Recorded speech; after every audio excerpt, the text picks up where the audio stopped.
You will have to eat bugs. This February, the European Union approved mealworm powder for use in food, allowing up to 4% insect-based protein in cheese, bread, and pasta. Made from yellow mealworm larvae, it is marketed as a sustainable protein alternative. That was not the first approval, as insects are being implemented into food production since 2021. Terrible, right? But what if I say that you already eat bugs almost every day? Carmine, a common red food coloring found in yogurts, candy, juices, and ice cream, is made from crushed cochineal insects. Even some lipsticks contain it. So those rejecting insect-based food may already be eating bugs without even realizing it. There are now cricket flour protein bars, grasshopper chips, and even gourmet tarantula dishes on the market. But this food revolution isn't being welcomed with open arms, because most people think eating insects is weird. So why is it still happening? The answer is because insects are insanely efficient.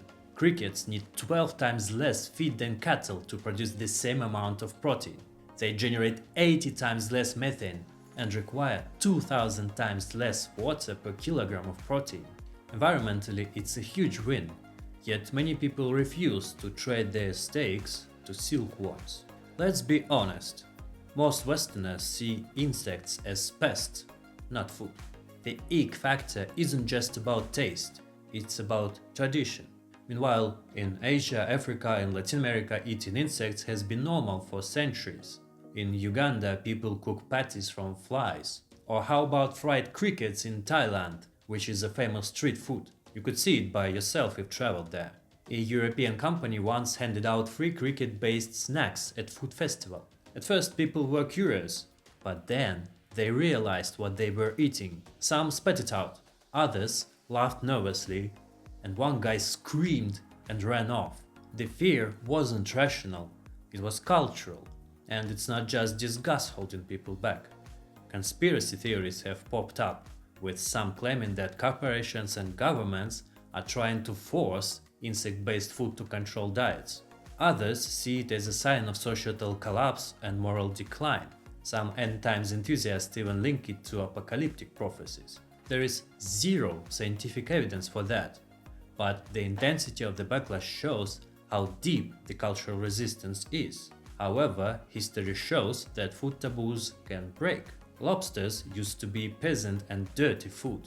Sushi was once seen as weird and off-putting outside Japan. Even potato or tomatoes were disgusting for Europeans once these crops appeared on the continent. Could insects follow the same path?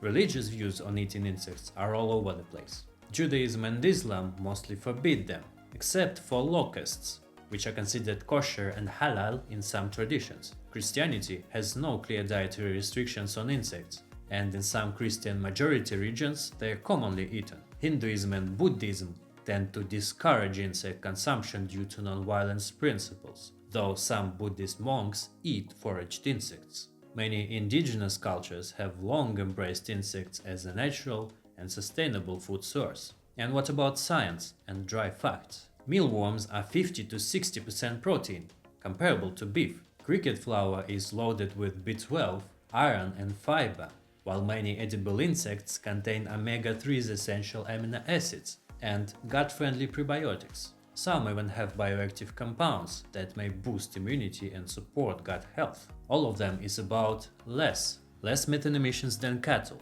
less feed, less water, less deforestation, less land use. The FAO even suggests that scaling up insect farming could help cut emissions and ease pressure on land and water resources. But despite the benefits, insect-based foods still come with reasonable concerns. The EU approved mealworms only after strict safety assessments, but challenges remain. Allergies are one of the biggest. People allergic to shellfish like shrimp, crab or lobster might also react to insects since they share similar proteins. Some people have trouble digesting chitin, the substance in insect exoskeletons. If not processed properly, insects can carry bacteria like Salmonella or E. coli, and if they are raised in polluted environments, they can absorb heavy metals. That's why it's important to look what you eat. Food regulations on insect-based products depend on where you live. In the EU, insects fall under the Novel Food Regulation. Approved species include mealworms, crickets, and grasshoppers, and labels must clearly indicate the presence of insects and potential allergens. The UK follows similar rules post-Brexit, with approval from the Food Standards Agency, and products must have clear allergen warnings. In the US, the FDA classifies insects as food ingredients, meaning they are legal but must be labeled properly. Unlike the EU, there is no formal approval process, but companies must ensure their products are safe and free from harmful contaminants. Global regulations will have to adapt for safety and consumer trust. The goal of these actions is not to replace meat, but to expand options. Some will welcome it, others will resist it, and that's fine. The core question is whether the society is ready to redefine food. Maybe in a few decades your grandkids will be snacking on cricket grills or silkworm crisps, wondering what the hype was all about. Thank you for watching this video. Good luck and be sustainable.